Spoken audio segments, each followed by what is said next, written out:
Okay sir.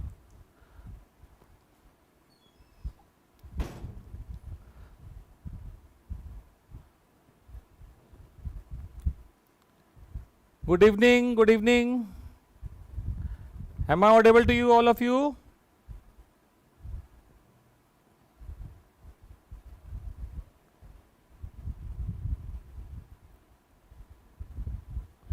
Am I audible? Ayush? Ayush, Chandni, Soma, welcome. Jessica is there. Good evening, children. So, am I audible to you? Yes, thank you for compliance. So, कल हमने जो किया था practice paper में question 5 कर लिया था, 6 का पार्ट 1 कर लिया था, ठीक है। हमें जो है आगे करना है क्वेश्चन 6 का बी पार्ट एंड इनहेरिटेंस, और उसके आगे स्टैक्स का जो भी सवाल हो। तो शुरू करते हैं बी पार्ट से, राइट।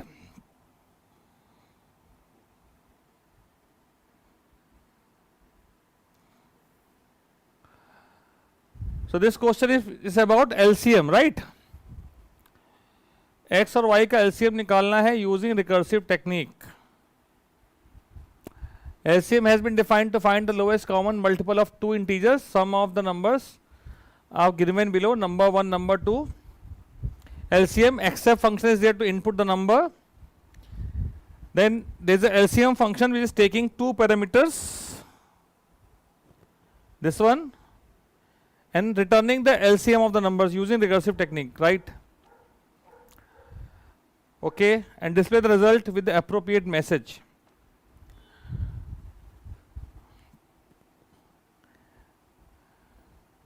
ठीक है, तो ये है क्वेश्चन। तो इसका आंसर भी यहीं पे दिया हुआ है, इसी में। पूरा प्रोग्राम लिखने की जरूरत नहीं है मुझे।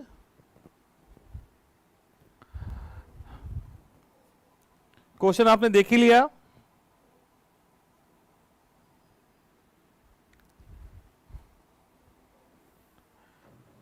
देखिए, answer is also here. So what is there given the question is saying find, they define a class LCM. So here the class LCM has been defined, class LCM having member data num1 and num2. Two member data num1 and num2 is defined. Then there is a constructor which is a default constructor. In the default constructor always we take number as 0. भाई दिया नहीं है क्या value initialise करनी है, तो हम initially 0 मान लेते हैं, ठीक है। num1 and num2 is there which is initially 0. Then there is a function accept. Accept करने के लिए बोला है यूजर से इनपुट लेना है। तो num1 और num2 दो नंबर sn.nextInt, sc.nextInt, जो भी आपने इस करना क्लास का ऑब्जेक्ट बनाया है उससे आप इनपुट ले सकते हैं, ठीक है। Now the main thing comes, how to find LCM.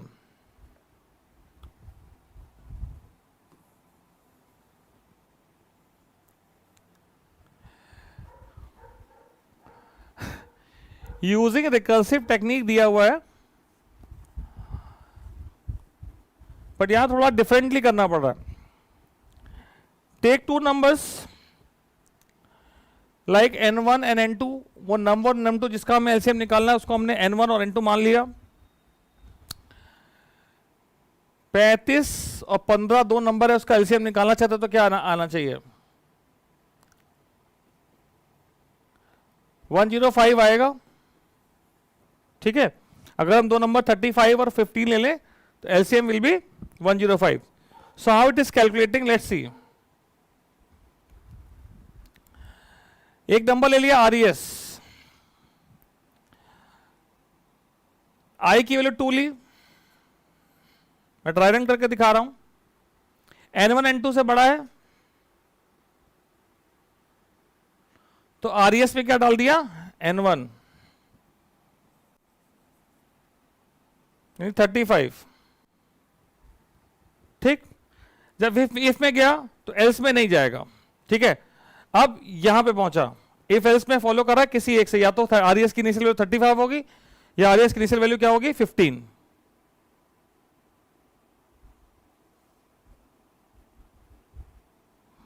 ठीक है, टेम्प में आरईएस को कॉपी कर लिया,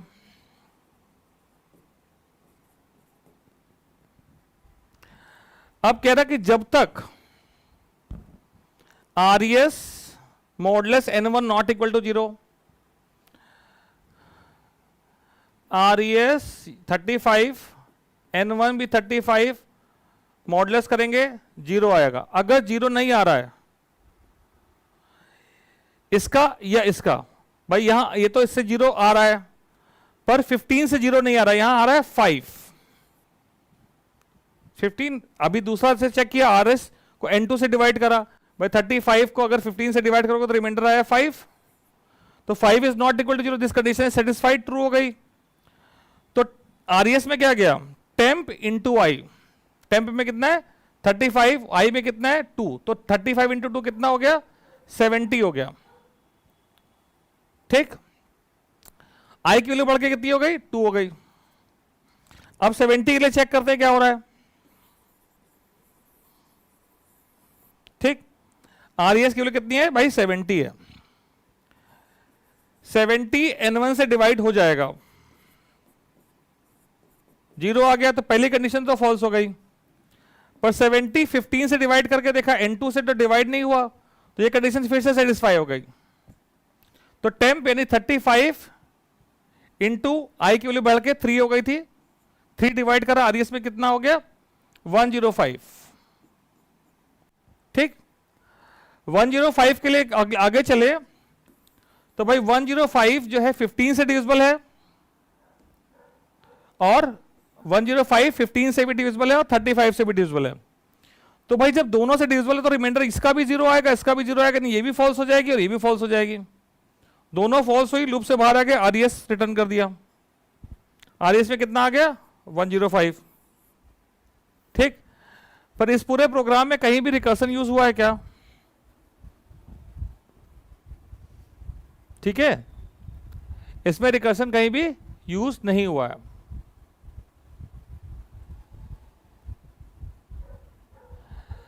भाई रिकर्सन और स्ट्रिंग के अलग वीडियो के लिए आप मांग कर रहे हैं, भाई मैंने कल भी बताया था रिकर्सन और स्ट्रिंग के आपको अलग वीडियो देखने के लिए जावा प्रोग्रामिंग ट्यूटोरियल में जाना पड़ेगा, वहां पे पड़े हुए हैं। ठीक है, तो भाई ये रिकर्सन से तो हो नहीं पाएगा, तो ये सॉल्व हो गया, निकल आया। इसका एक और तरीका हो सकता था, मैं यहां करके दिखाता हूं आपको एक और तरीका।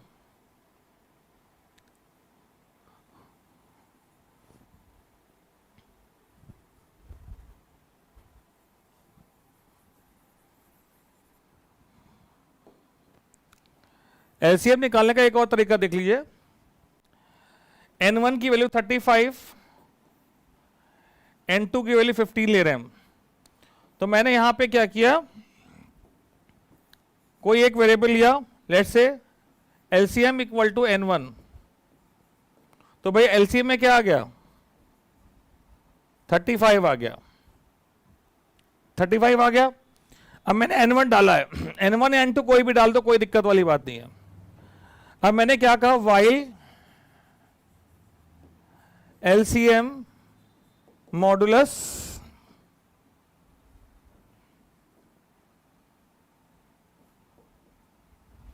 n2 नॉट इक्वल टू 0, यानी कि ये जो एलसीएम है ये n1 इसमें डाला है, तो n1 से तो डिविजिबल है, यानी कि एलसीएम तो n1 का मल्टीपल है ही, पर n2 से अगर डिविजिबल नहीं है तो एलसीएम जो वेरिएबल है वो n2 का मल्टीपल नहीं है।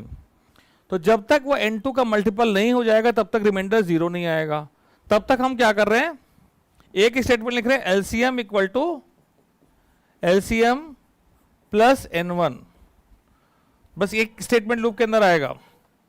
तो भाई यहां पे कंडीशन ये हो गई है सेटिस्फाइड, एलसीएम में जब जोड़ दिया तो 70 हो गया, 70 फिर के लिए 70 भी 15 से डिविजिबल नहीं है, तो फिर से जोड़ दिया, और अब 105 होते ही एलसीएम की वैल्यू 15 से भी डिविजिबल हो गई, लूप से बाहर आ गया, हमने एलसीएम को रिटर्न कर दिया, रिटर्न एलसीएम। तो अगर हमें इस एलसीएम को रिकर्सिव टेक्निक से बनाना है तो इस क्वेश्चन में LCM should have been member data. अगर मेंबर डेटा बना दिया जाए तो ये प्रोग्राम हम बना पाएंगे रिकर्सन से, अदरवाइज हम नहीं बना पाएंगे। ठीक है, तो अगर हम इसको ऐसा कर ले, ये अगर आप नोट कर लीजिए, स्क्रीनशॉट ले लीजिए, फिर आगे बढ़ते हैं। मैं इसको रब करता हूं, फिर आपको मैं रिकर्सन से बनाता हूं, considering the LCM is member data. All right,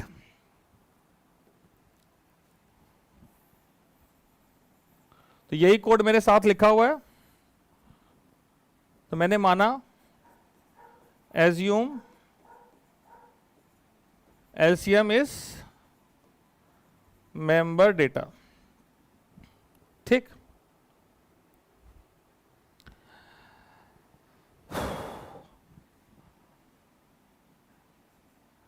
void कर देते हैं कैल एलसीएम, नाम ले लेते हैं, एलसीएम कैलकुलेट करना है, calculate LCM.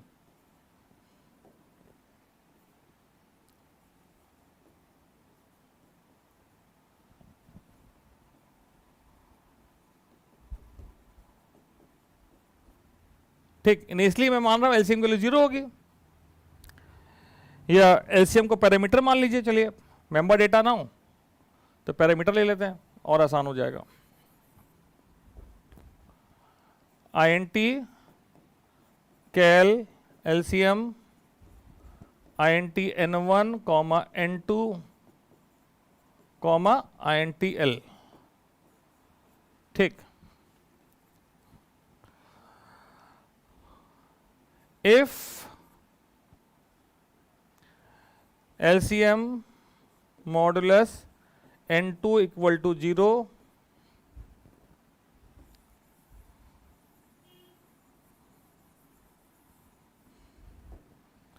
return L, else L equal to L plus N1,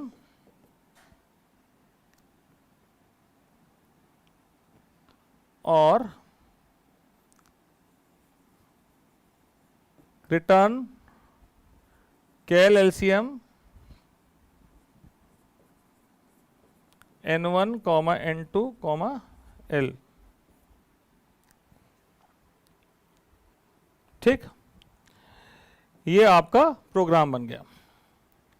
इसका ड्राई रन करते हैं। ठीक है, अब क्वेश्चन, एक बच्चे ने मेरे को कमेंट में करके पूछा था कि भाई क्वेश्चन में मेंबर डेटा जो दे रखे हैं क्या हम उसको चेंज कर सकते हैं। तो क्वेश्चन में मेंबर डेटा चेंज नहीं कर सकते, बिल्कुल नहीं चेंज कर सकते, यानी कि आप क्वेश्चन को चेंज कर रहे हैं। बट एट टाइम्स कभी कभी क्या होता है, कुछ क्वेश्चन ऐसे होते हैं जहां पे ये पैरामीटर्स दे रखी लिस्ट से प्रोग्राम बनना पॉसिबल नहीं होता है। ठीक है, प्रोग्राम बनना पॉसिबल नहीं होता, जैसा कि इस क्वेश्चन में हुआ, और बोर्ड में भी हो चुका है। एरे का प्रोग्राम है, मेंबर वहां पैरामीटर दे नहीं रखे, तो वो बन ही नहीं सकता रिकर्सिव, कंट्रोल कैसे करें। उस केस में आप पैरामीटर इसको वर्स्ट केस में चेंज कर सकते हैं। वर्स्ट केस में कह रहा हूं, ऐसा नहीं कि आप इसको बिल्कुल लाइटली लें, जब मन करे चेंज करें। बहुत बहुत कम ऐसा होता है, ऐसा क्वेश्चन आया जो पॉसिबल नहीं होता है। अदरवाइज जो भी एग्जामिनर होते हैं उनका ये काम है कि पहले उसको चेक करें, यानी कि क्वेश्चन बना के, एक प्रोग्राम बना के भी देख लें कि भाई जो आपने लिख दिया वो पॉसिबल हो पाता है, इसमें कोई भी प्रॉब्लम आ रही है। ठीक है, तो ऐसा करके देखना चाहिए। अब इसको हम ड्राई रन करते हैं और कैसे हम कॉल करेंगे। तो भाई जब इसकी कॉल करें तो मैं इसी में ही कलर चेंज करके बड़ा बड़ा लिख दे रहा हूं।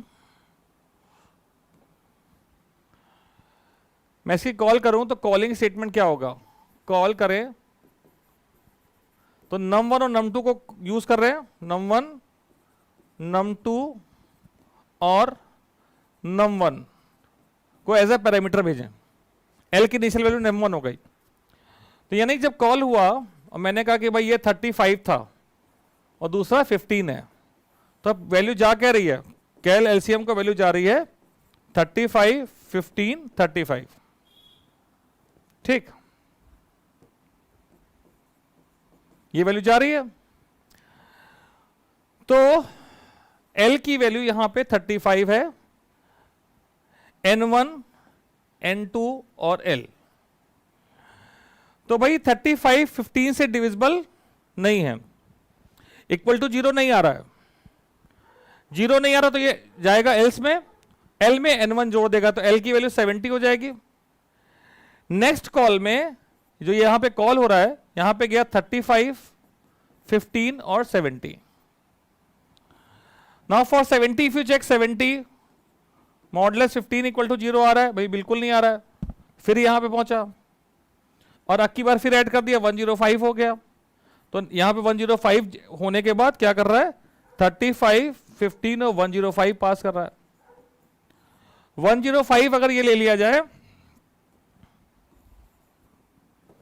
तो भाई 105 को जब 15 से डिवाइड करा तो 0 आ गया, तो रिटर्न कर दिया एल को, यानी क्या भेज दिया, 105 उसने एज ए रिटर्न वैल्यू दे दी। अब रिकर्सन से आपको मिल रहा है LCM of two number. I hope there must be no doubt now.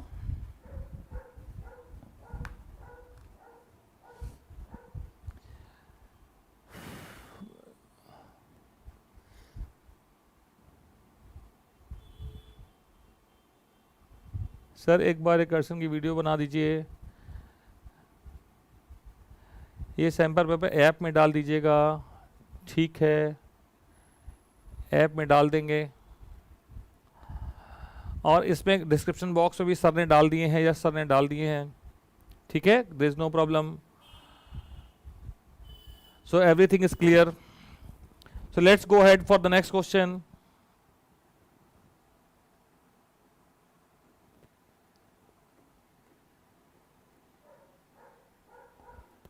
Question बहुत बड़ा है, इनहेरिटेंस का क्वेश्चन बड़ा होता है।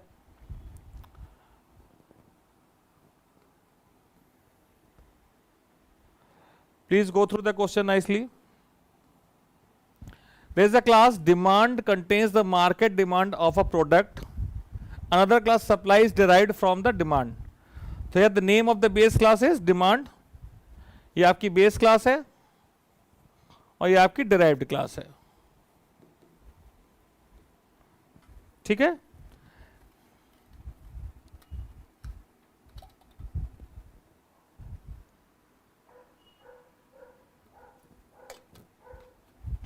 बेटा सारे ही चैप्टर करने, एक बच्चा बार बार लिख रहा है रिकर्सन रिकर्सन। ठीक है तो खाली एक टॉपिक थोड़ी करते रहेंगे, सारे टॉपिक आने हैं। डिमांड क्लास जो है उसके बारे में दे रखा है, स्टोर द प्रोडक्ट आईडी। ठीक है, पी नेम प्रोडक्ट का नाम है, पी डिमांड प्रोडक्ट की डिमांड है। इसके पास पैरामीटराइज कर सकते हैं, 3 डॉट बने, कितने भी डॉट बने फर्क नहीं पड़ता। इसका मतलब ये 3 values product ID, name and demand, it is going to take as a parameter. ठीक है, अब दूसरी अच्छी बात क्या है कि हमें भाई केवल इसके डिराइव्ड क्लास लिखनी है। बेस क्लास को खाली ध्यान से देख लीजिए, लिखना डिराइव्ड क्लास ही है। तो अगला पेज पे आपको मिल जाएगा भाई ये क्वेश्चन का आगे का पार्ट। आगे का पार्ट क्या कहता है, supply class is saying P product produced, the amount of product produced, the cost per unit। ठीक है, ये 2 मेंबर डेटा इसके भी। Parameterize constructor initialize data member of both the classes, यहां पे ध्यान देना है। देखिए ये क्लास सप्लाई है, ठीक है, यहां पे कंस्ट्रक्टर है, इन्हीं सब पॉइंट्स के नंबर मिलने हैं। यहां पे 3 डॉट है, कुछ बच्चे गिनते हैं इसमें 3 डॉट है, इसका मतलब 3 पैरामीटर है, 2 डॉट का मतलब 2 पैरामीटर है, ऐसा कुछ नहीं है। बेस क्लास में जितने पैरामीटर है, जो भी वैल्यू अननोन है वो, प्लस ड्राइव क्लास की कितनी अननोन वैल्यू है वो, जो कैलकुलेट करनी है उनको छोड़ के बाकी सब पैरामीटर होंगे। ठीक है, ये हो गई एक बात। तो हम एक पैरामीटर बना लेंगे आसानी से। केवल एक फंक्शन है अमाउंट, ऐसा ही कोई एक फंक्शन होगा, 4 नंबर का प्रोग्राम है जिसमें कोई छोटा मोटा कैलकुलेशन होगा जिसका फॉर्मूला क्वेश्चन में दिया होगा। अमाउंट में क्या बोला, return the difference between the amount of demand, जो निकला रेट इनटू डिमांड से, and the amount of produce rate into produced. Rate into demand and rate into produce का डिफरेंस निकालना है और रिटर्न कर देना है। Display function is saying detail of product with the proper message. Detail of product कहां से आ गई, detail of product is displayed in the previous, ये प्रोडक्ट है प्रोडक्ट का नाम, प्रोडक्ट की आईडी, प्रोडक्ट की डिमांड, ये डिटेल ऑफ द प्रोडक्ट है जो बेस क्लास की डिटेल थी। तो हम बेस क्लास की डिटेल को डिस्प्ले करने के लिए क्या करेंगे भाई, डिस्प्ले फंक्शन कॉल कर लेंगे। डिस्प्ले फंक्शन, यहां भी नाम डिस्प्ले है, वहां भी नाम डिस्प्ले है, तो वी विल यूज ओवरराइडिंग। ठीक है, तो इस प्रोग्राम को करना है। आपने पूरा क्वेश्चन देख लिया, ध्यान से याद रहेगा, मुश्किल बात है, स्क्रीनशॉट ले लें, देख लें कि भाई क्वेश्चन क्या है, फिर आगे उसका आंसर देखें। ठीक है, तो ये करना पड़ता है पेपर में। इसमें बहुत लंबा लंबा क्वेश्चन है, केवल क्वेश्चन ही लंबा है, आंसर नहीं। ठीक है, तो चलते हैं आंसर की तरफ।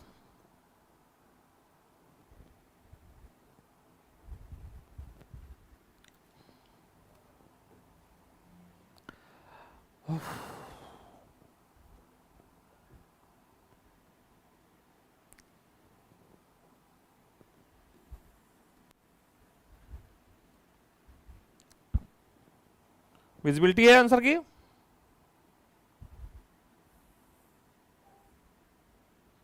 तो सबसे पहली लाइन जो है, that will fetch some marks for you, ये क्लास सप्लाई एक्सटेंड्स डिमांड।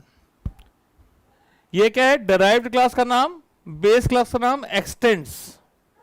केवल ये लाइन पे आपको नंबर मिलने वाले हैं, जिसमें कोई दिमाग लगाना। एक extend keyword is to be applied, everything is given in the question, one child is saying, that is very much true. Then define all the member data which is given in the derived class. Okay, so that is also given, whether it is integer type or double type or string, whatever is the type, it is also given. Then the next thing is constructor of the derived class.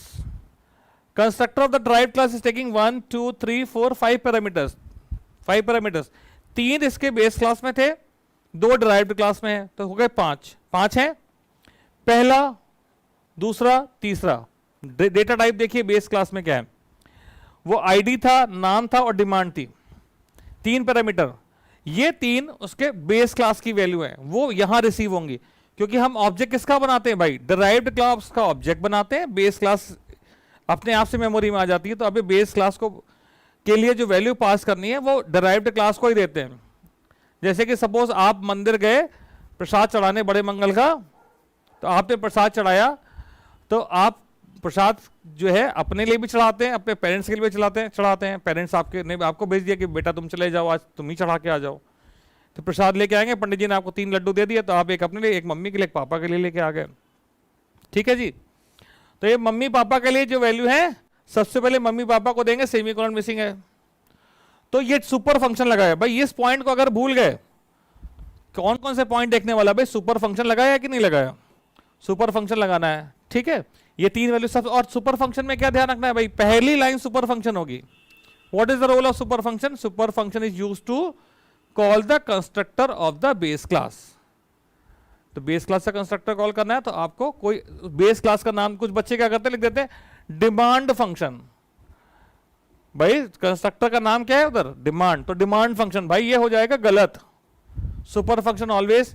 Then बाकी 2 value इस class की, इनको यहीं पे initialise कर दिया, P produced और P rate को यहीं पे इनिशियलाइज कर दिया, तो आपके आधे नंबर पक्के हो गए।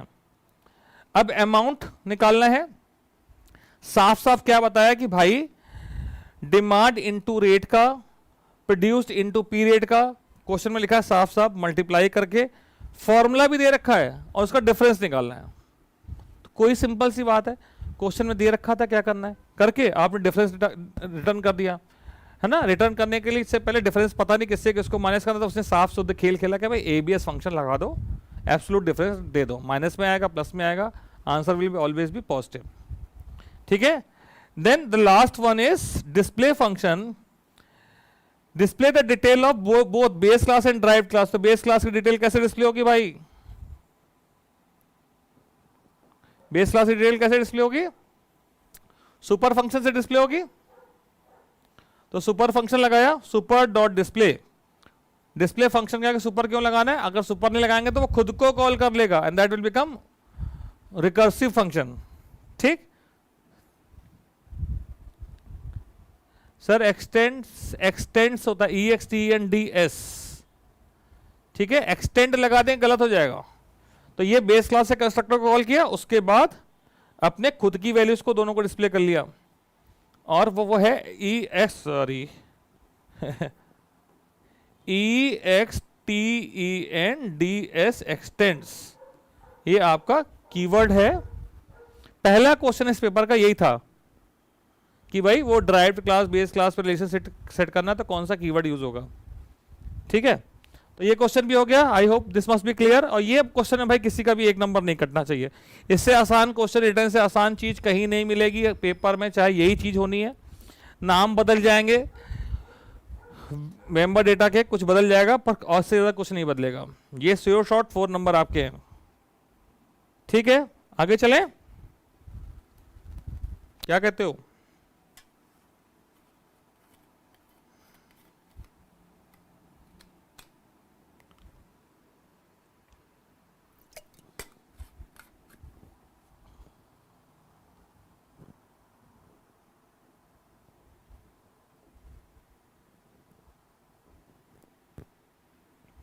अगला क्वेश्चन स्टैक का है।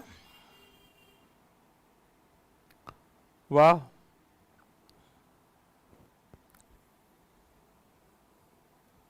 सीधा सीधा क्वेश्चन, सीधा सीधा सवाल, सीधा सीधा जवाब। ठीक, कोई ना इफ ना बट, ओनली जट। Stack is a linear data structure. हाँ भाई, कोई थ्योरी में कोई क्वेश्चन आ रहा हो तो, अभी पिछली पेपर में एक क्वेश्चन आया था कि भाई क्यू किस कॉन्सेप्ट पे काम करता है, कुछ बच्चे बोले थे लीफो पे काम करता है। यहां पे क्वेश्चन पेपर में क्यू बता रखा है लीफो पे काम करता है। तो अगर आप पूरा क्वेश्चन एक बार रीड कर लेंगे ध्यान से, तो हो सकता है 2 क्वेश्चन के आंसर आपको उस पेपर में ही मिल जाए।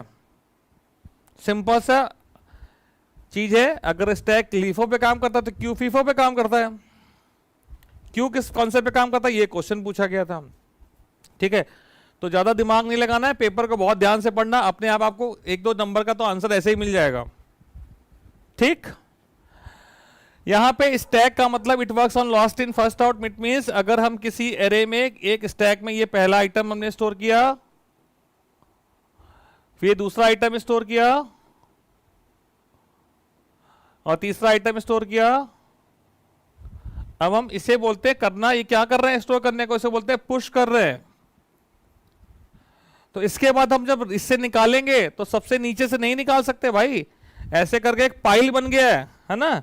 ये एक बुक ली मैथ की, ये दूसरी बुक ली मैथ की। ठीक है, मैथ की है ना, हाँ यहाँ तो मैथ की बुक रहती है। ये तीसरी डायरी है सर की, और चौथी एक और बुक है। अब ये स्टैक बन चुका है, इसमें से हम अगर रीड करना चाहते हैं, हटाना चाहते हैं, तो सीधे नीचे से नहीं निकाल पाएंगे भाई, ऐसे ही निकालना पड़ेगा। जो लास्ट में रखी थी वो सबसे पहले बाहर आई, फिर उसके पहले वाली, इस बीच में हम चाहें तो यहां कुछ और भी रख सकते हैं भाई। ठीक है, फिर ऐसे स्टैक आगे स्टोर होना शुरू हो गया। तो कभी भी हम ऐड कर सकते हैं, ये हमने रिमूव करा। ठीक है, ये हमने इसको कोई आइटम था उसको हमने रिमूव ऐड कर दिया, ये आइटम को रिमूव कर दिया। तो कहां से ऐड कर रहे हैं, कहां रिमूव कर रहे हैं, लास्ट से ही कर रहे हैं। तो this is last in first out. तो हम जो रीड करेंगे तो यहां से रीड करेंगे, सबसे पहला ये रीड होगा, फिर ये रीड होगा, फिर ये रीड होगा। तो ये हो जाता है, this operation is known as pop.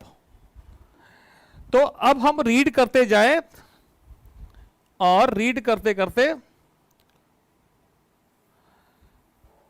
तो चलिए हम इसका इंप्लीमेंटेशन कैसे करने वाले हैं भाई। इसका इंप्लीमेंटेशन करने वाले हैं ये आपका एरे के फॉर्म में। ठीक है, इस एरे का साइज कितना है बोलो, एरे का साइज है 5, कैपेसिटी इज लेट्स से 5। यहां बोल रहा है भी मैक्स से इनिशियलाइज करो, लेट्स से मैक्स इज 5। तो जिस वेरिएबल के थ्रू स्टोर करने वाले हैं उसका नाम दे रखा है top. Top two point the index of the top. फिलहाल टॉप इनिशियली क्या है क्वेश्चन के अकॉर्डिंग, -1 है भाई। -1 इसका मतलब क्या है कि अभी तक हमने इसमें कुछ स्टोर नहीं किया है। स्टोर नहीं किया तो क्या है ये भाई, एम्प्टी है।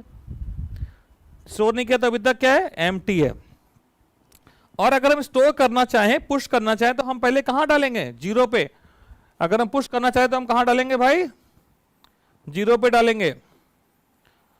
तो पुश करने के लिए क्या करना होता है, पुश करने के लिए पहले टॉप की वैल्यू को बढ़ाना होता है, उसके बाद हम इसमें कोई वैल्यू स्टोर कर देते हैं।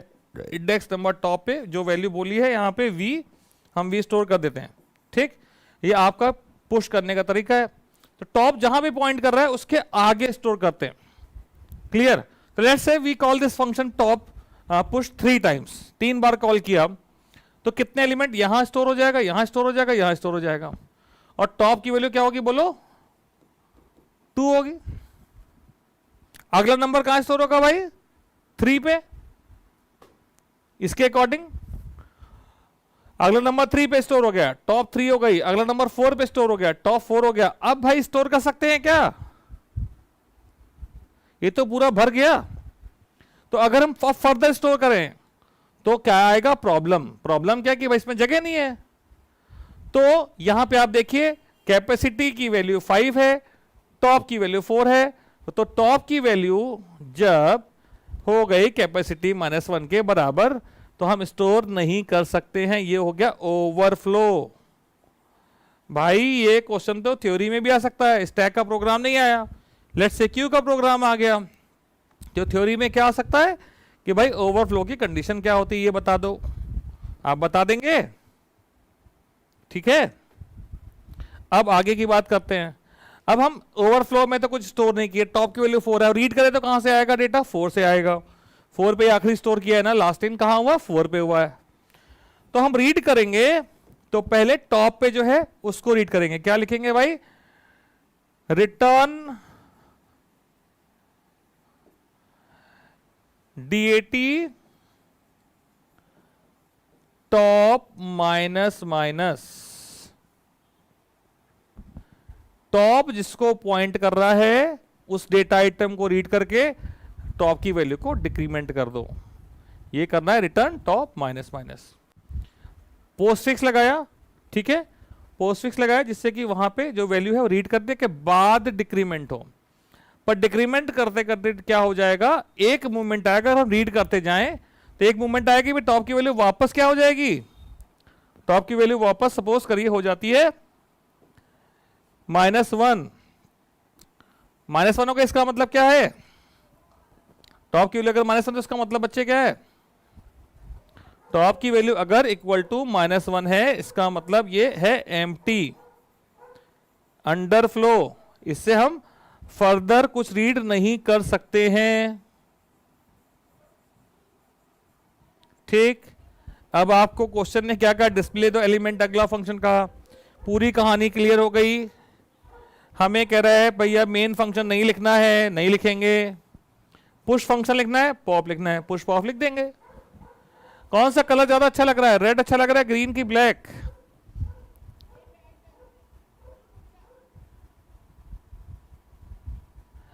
भाई किसी बच्चे ने पूछा अगर टॉप की वैल्यू 1 हो तो आज तक कभी 0 भी नहीं आई तो 1 क्या आएगी, स्टैक में कभी इस तरह का कोई खेल नहीं खेला गया किसी बच्चे के साथ, टॉप की वैल्यू हमेशा -1 है, -1 रहेगी, -1 ही आएगी।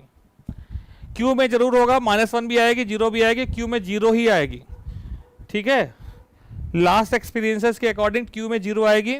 अब चलिए कर लेते हैं, इतना आपने समझ लिया है, इसमें कोई डाउट नहीं, तो अब पूरा प्रोग्राम पे एक नजर डाल लेते हैं, ठीक है। लास्ट पेज में सॉल्यूशन दिया हुआ है,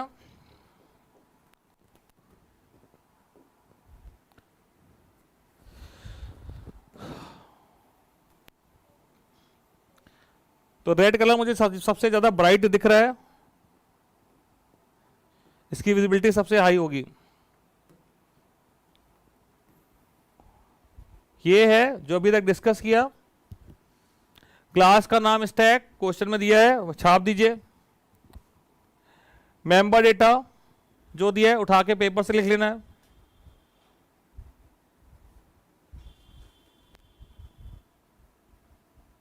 ठीक है। कुछ भी किसी ने कहा ग्रीन ज्यादा अच्छा लग रहा है, किसी ने कहा रेड अच्छा लग रहा है, चलो भाई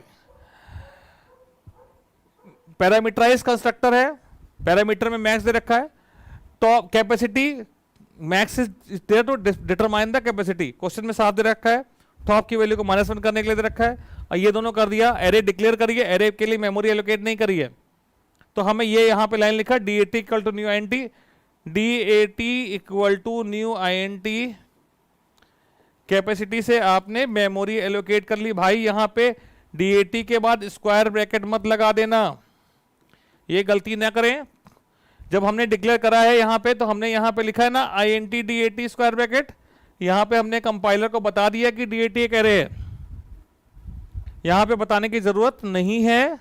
अगर आप ऐसा करते हैं, यहां पे गलती से लिख देते हैं एज एन हैबिट, तो एग्जाम में चाहे तो आपके आधे नंबर काट सकता है। ऐसा करेगा नहीं, अच्छे लोग होते हैं, हम भी होते हैं। तो हम ये मान के चलते कबीर दास का दोहा है ना, एक दोहा है कबीर दास का, क्या है, दया बड़न को चाहिए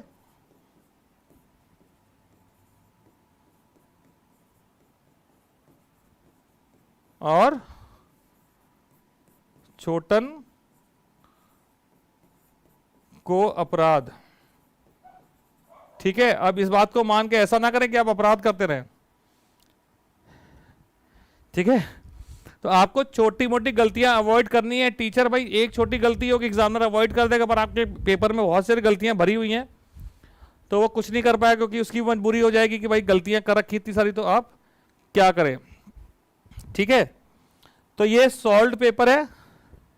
यहां पे देखिए पुश कुछ अलग तरह से लिखा हुआ है, तो हम आपको वही लिख देते हैं जिस तरह से हम करना चाहते हैं, यही इस पेज पे पूरा जिससे आ जाए।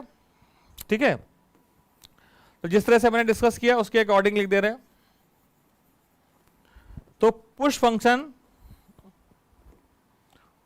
वॉइड पुश, क्या करें, एक इंटीजर पास कर रहे हैं। अभी हमने क्या डिस्कस किया था कि भाई अगर टॉप की वैल्यू साइज जो है कैपेसिटी -1 के बराबर आ गई तो हम इसमें स्टोर नहीं कर सकते।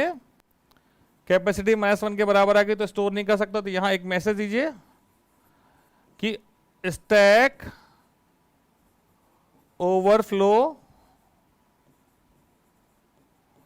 और अदरवाइज आप जो एरे है डीएटी में, उसमें टॉप की वैल्यू को पहले बढ़ा दीजिए और उसके बाद उसमें वैल्यू स्टोर कर दीजिए।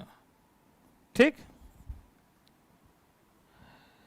उसके बाद जरा क्वेश्चन में एक चीज मुझे देखनी है,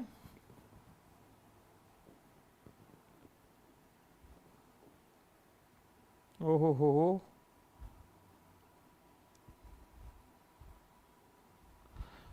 ठीक, मुझे क्या देखना था, अगर हम जब पॉप कर रहे हैं तो जो पॉप फंक्शन है उसमें लिखा है कि अगर रीड कर पा रहे हैं तो रीड करो भाई, आईएनटी पॉप। तो अगर भाई टॉप की वैल्यू -1 हो गई तो रीड नहीं कर सकते ना, तो वो कह रहा है उस केस में क्योंकि ये फंक्शन रिटर्न कर रहा है तो मैसेज दे करके, मैसेज के लिए क्वेश्चन में लिखा नहीं है तो आप मैसेज देकर रिटर्न कर दीजिए, या बिना मैसेज दिए भी रिटर्न कर सकते हैं। क्या रिटर्न कर सकते हैं, question itself saying return -999, otherwise return DAT top minus. ये पॉप फंक्शन हो गया, और बाकी डिस्प्ले फंक्शन बनाने के लिए नहीं बोला है, तो there is no need to spend any time for writing display function. ठीक है, तो इसका भी स्क्रीनशॉट ले लीजिए, इस सॉल्यूशन पेपर में कुछ डिफरेंट तरीके से दे रखा है।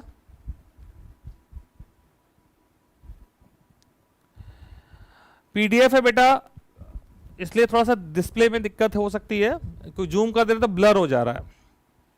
ठीक है, जूम करने पे थोड़ा ब्लर हो जा रहा है, और जूम नहीं करे तो आपको बिल्कुल दिखाई नहीं देगा, but I hope you will be able to manage.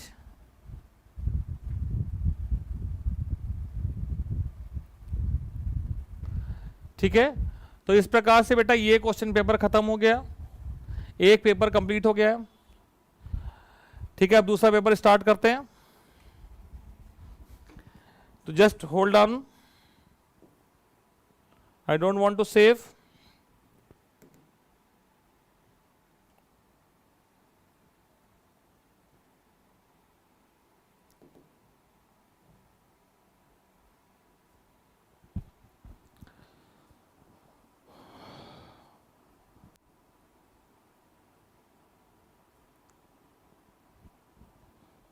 Recursion कितने मार्क्स का आएगा अभी बताते हैं।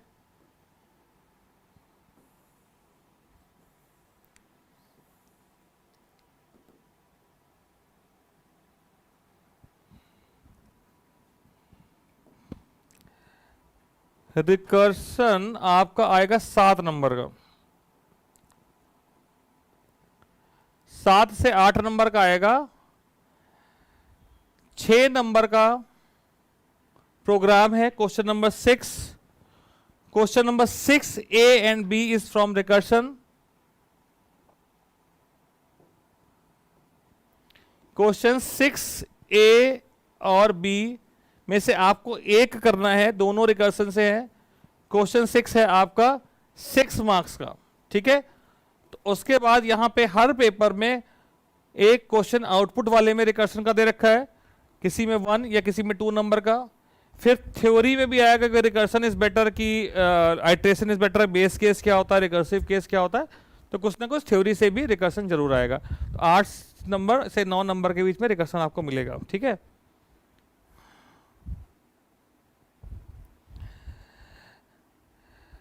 डिस्प्ले फंक्शन लिखने के लिए स्टैक में नहीं आएगा, ठीक है।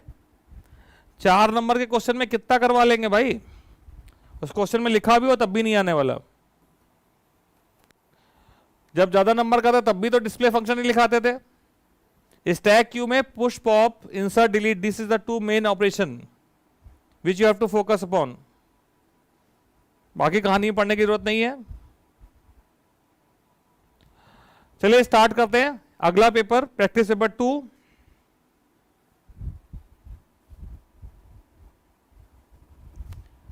बेटा रिकर्सन में बहुत ज्यादा क्वेश्चन वैसे ही पॉसिबल नहीं है, जितने नंबर बेस्ड क्वेश्चन है जो लास्ट ईयर में आ चुके हैं उनको कर लें, और जो मैंने बहुत सारे वीडियो बना रखे हैं उनको कर लीजिए, आपका हो जाएगा, कोई दिक्कत वाली बात नहीं है।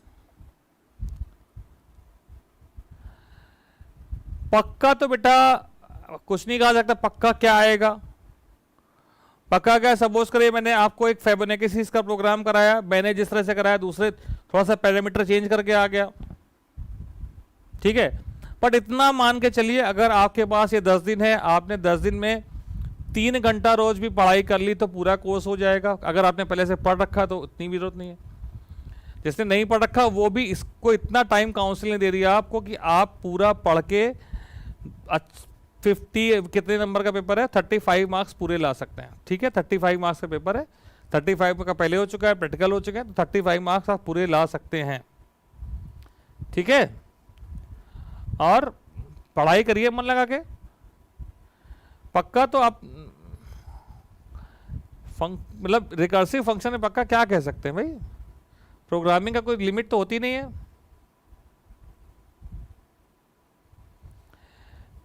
ठीक है, चलिए आगे चले।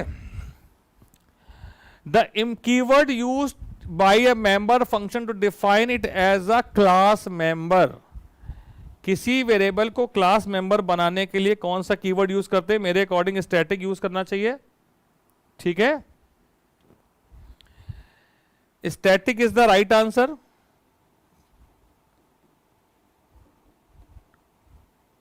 इसका मतलब क्या होता है मैं आपको समझा देता हूं। एक क्लास के अंदर आपने एक इंटीजर डिफाइन करा a और आपने लिखा स्टैटिक इंटीजर b, तो आपके जब 3 ऑब्जेक्ट बनाएंगे तो each object will have a copy of a,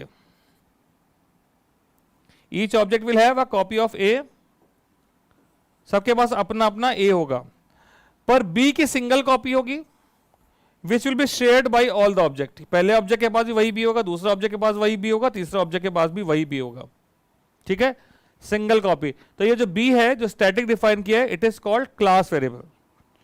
तो ये जो है क्लास वेरिएबल को अगर हम यूज करना चाहते हैं तो हम class name dot variable name लिखते हैं, object name dot variable name नहीं लिखते हैं, ठीक है।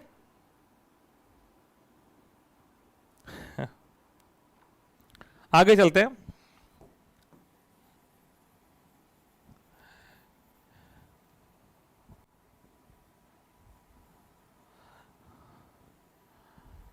अगला क्वेश्चन है, one of the form in Java to exhibit polymorphism is. One of the form in Java to exhibit polymorphism is. Polymorphism क्या है? Representing one thing in many form, ठीक है। तो इसका सही आंसर क्या होना चाहिए? What is the right answer?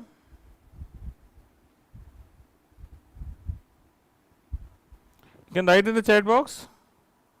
मेरे हिसाब से होना क्या चाहिए, ओवरलोडिंग। ठीक है, पॉलीमॉर्फिज्म हमने जब पढ़ा था 10th में, आपको पढ़ाया गया था, तो आंसर क्या था, overloading. Representing one thing in many form is overloading. ये फंक्शन रिपीट है, एन की वैल्यू बाई 2 कर रहा है, डिस्प्ले कर रहा है एन मॉडुलस 2 और 0 होने पर रिटर्न कर रहा है। तो इसको पढ़े बिना ही मैं आंसर बता दूं, पर आप इसको ड्राई रन करिए। 56 दिया है, बड़ा बड़ा लिख दूं क्या, रिपीट फंक्शन है,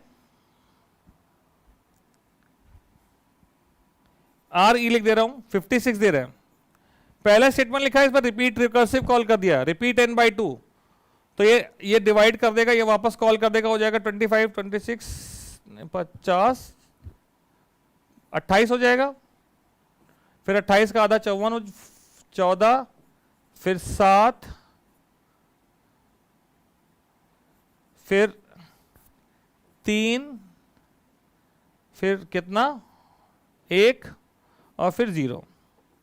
ठीक है, ये स्टेटमेंट जो लिखा रिपीट n बाई 2, ये बार बार फंक्शन को कॉल करता जा रहा है, n की वैल्यू डिवाइड बाई 2 करते जा रहा है। ठीक है,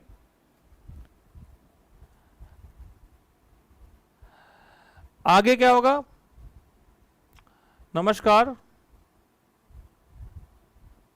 ठीक है, अब आगे क्या होगा भाई, रिकर्सिव कॉल जब नहीं कर रहा है तब आगे पहुंचेगा, और आगे क्या कर रहा है भाई, ये क्या कर रहा है, ये वापस जा रहा है, इसके पास n बाई 0 हो गया और वापस जा रहा है। वापस जाते समय ये सब मॉडुलस टू करके डिस्प्ले करता जाएगा।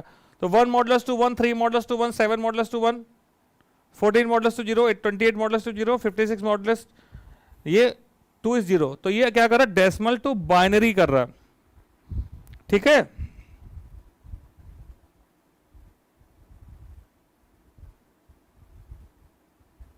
समझ में आ गया। जब प्रिंट स्टेटमेंट रिकर्सिव कॉल के बाद लिखा हो तो पहले रिकर्सिव कॉल होता जाता है। आपको किसी काम से भेजा गया, आप किसी काम को करने गए और वहां से आपको दूसरे काम को करने के लिए भेज दिया। यहां कुछ इस तरह से कहानी चल रही है। ठीक है, ये फंक्शन रिपीट, कुछ वैल्यू कुछ काम करने गया दूसरे के पास और यहां पे उसको दूसरे काम में लगा दिया, ये बार बार भेजता जा रहा है कहीं और। भाई जब सब्जेक्ट एंड पे पहुंच जाएगा तब ये वापस आते समय अपना पेंडिंग काम जो n मॉडुलस टू प्रिंट करने वाला है तब करेगा। ठीक है, तो ये इसका आंसर हो गया, रिकर्सिव का आउटपुट। अब आगे चलते हैं, डेसिमल टू बाइनरी हो गया। अगला सवाल है,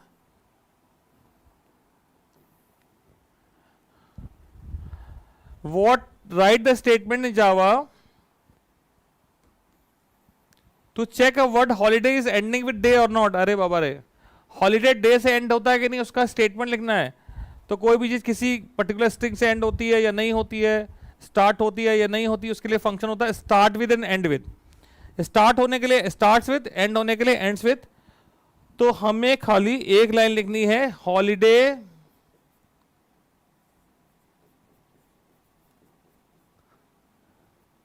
dot ends with double quote में डे। ये आपका आंसर हो गया। What is the logic of pre order traversal. Pre order traversal में क्या होता है, रूट सबसे पहले रीड करते हैं, फिर लेफ्ट का रीड करते हैं, फिर राइट का रीड करते हैं। तो सिंपल सा लिख दिया, लेफ्ट रूट राइट है भाई इसका लॉजिक। ठीक, अगला सवाल कह रहा है कि बताइए आउटपुट स्टेटमेंट का excellent dot char at automatic dot last index of A. ठीक, तो यहां पे कैरेक्टर ऐड फंक्शन कैरेक्टर निकालेगा, ये जो इसका रिटर्न वैल्यू है भाई। ऑटोमेटिक में इंडेक्स ऑफ ए कितना है,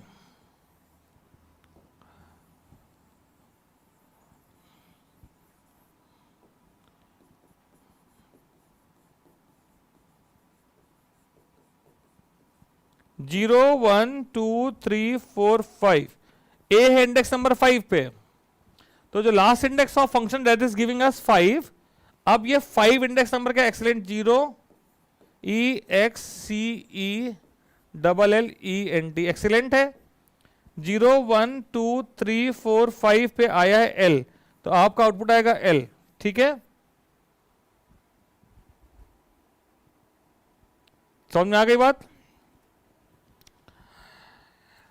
give one point of difference between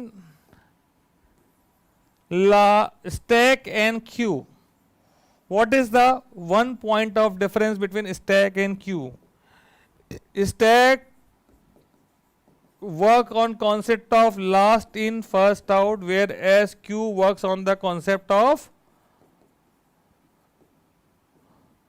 first in first out. This is the point of difference between both of them. ठीक, okay, let's go ahead.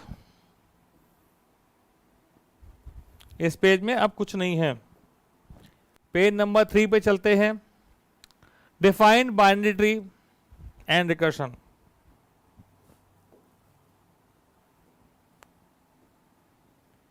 Theory आ गई, बाइनरी ट्री को define करो। What is binary tree? Binary tree के बारे में लिखना है। पहली बात, इट इज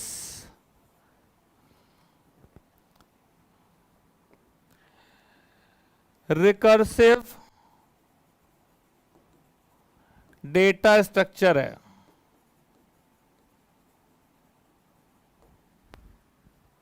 क्या है? Recursive data structure. दूसरी point, where each element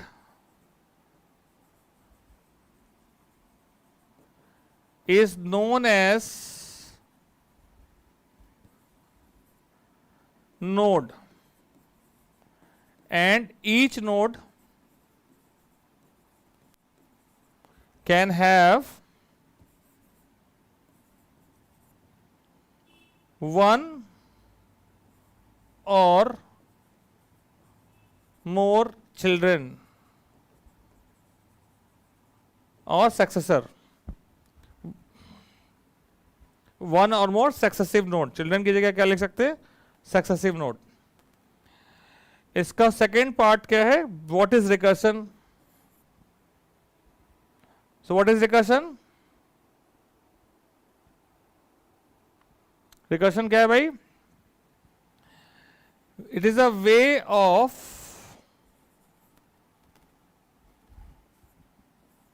calling function, और वी कैन से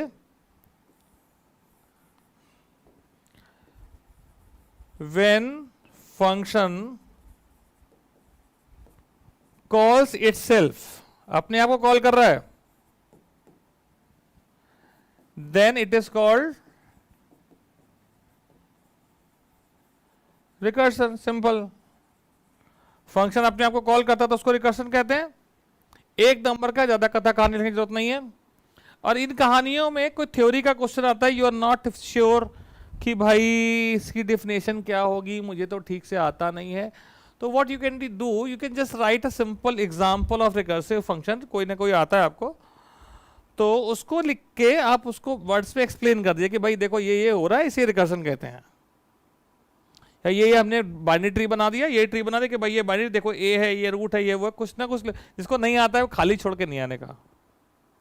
ठीक है, अब अगला सवाल है कि भाई convert the following infix to postfix form.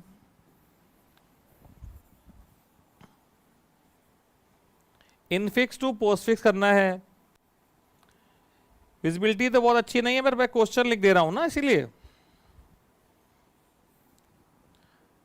तो क्या है? a plus B asterisk C divide by D minus E oblique F. सबसे हाईएस्ट प्रेसिडेंस किसका है? एस्ट्रिक का, फिर है स्लैश का, फिर इस स्लैश का। तो हो गया भाई, ये हो गया a plus B C asterisk slash D minus E slash F. एक पहले एस्टिक शिफ्ट कर दिया, फिर a plus B C asterisks D slash minus E F slash. एक बार में दोनों को कर दिया, अलग अलग एक दूसरे को ज्यादा डिस्टर्ब नहीं कर रहे थे। उसका जो था प्लस, इस प्लस को शिफ्ट करके यहां ले आओ, इस माइनस को शिफ्ट करके यहां ले जाओ। पहले प्लस लेफ्ट में है, माइनस उसके राइट में है, ठीक है। तो आंसर आ गया भाई A B C asterisk D slash plus E F slash minus, ये आपका आंसर। तो भाई समझ में आ गया होगा। इसके बाद आज की लिए आखिरी सवाल, आज के लिए आखिरी सवाल ट्री का।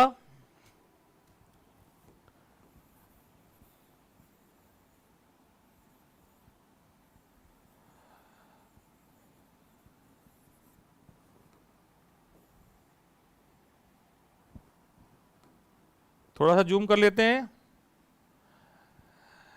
State the height and the depth of the tree of the node F. 0, अरे रे रे रे,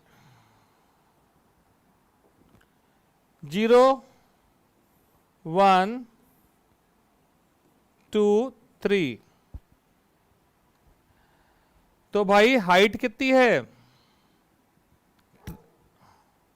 और डेप्थ कितनी है? हाइट है 2, सॉरी हाइट है 3, डेप्थ है 2, ठीक है। निखिल भाई क्या बात है बताइए, height and depth of the binary tree.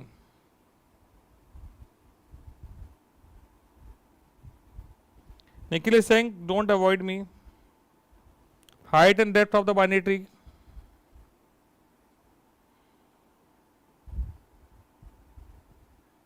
ठीक है।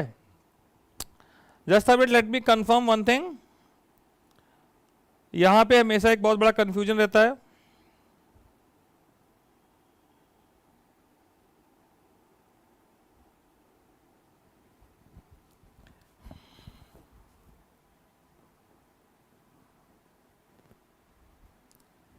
Height of F depth is 2, ठीक है। Height is 1, depth is 2।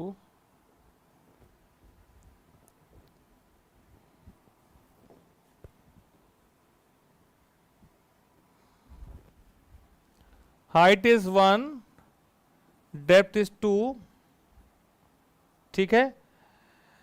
यहां पे एफ की हाइट जो है वो यहां से नापी जा रही है, यहां से काउंट किया गया, और डेप्थ यहां से काउंट कर रहे हैं। इसके बारे में डिटेल में अगली क्लास में बात करेंगे, इसमें बड़ा डाउट रहता है क्योंकि बहुत ज़्यादा इसमें एम्बिग्युइटी है। इन ऑर्डर प्री ऑर्डर की बात कर लेते हैं।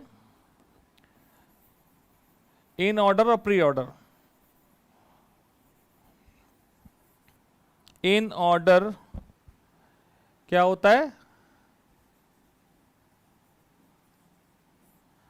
Left root right. तो भाई ए पे पहुंचे, ए का लेफ्ट क्या है? बी। बी का लेफ्ट है नहीं, बी का लेफ्ट नहीं है, तो रूट आएगा सबसे पहले। बी आ गया, राइट आएगा, डी हो गया। अब ये पूरा हो गया, इसका ये लेफ्ट पूरा हो गया ए का, तो ए का रूट मतलब ए इटसेल्फ इज अ रूट।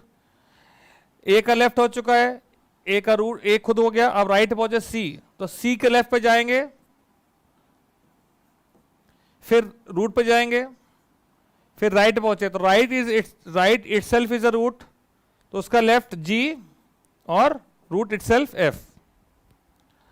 अगला पूछा है प्री ऑर्डर। प्री ऑर्डर सबसे आसान होता है, रूट लेफ्ट राइट। रूट इस पूरे ट्री का रूट है ए,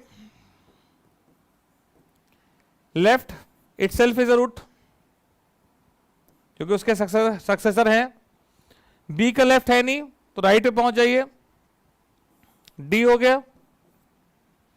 ये तीनों हो चुके हैं, ए भी हो गया, ए का लेफ्ट भी हो गया, तो राइट पे पहुंचे। सी इज अ रूट, सी को ले लीजिए, सी के लेफ्ट को ले लीजिए, रूट हो गया तो लेफ्ट आया और फिर राइट पे पहुंचे, ये भी रूट है और उसका लेफ्ट, जी राइट है नहीं, तो इस सबसे आसान लेफ्ट रूट राइट। तो आज की क्लास में इतना ही, ठीक है, अगली मुलाकात होती जल्दी, ठीक है। तो आई होप, कल तो मैं क्लास नहीं लूंगा, परसों, ठीक है। Okay, bye bye, good night.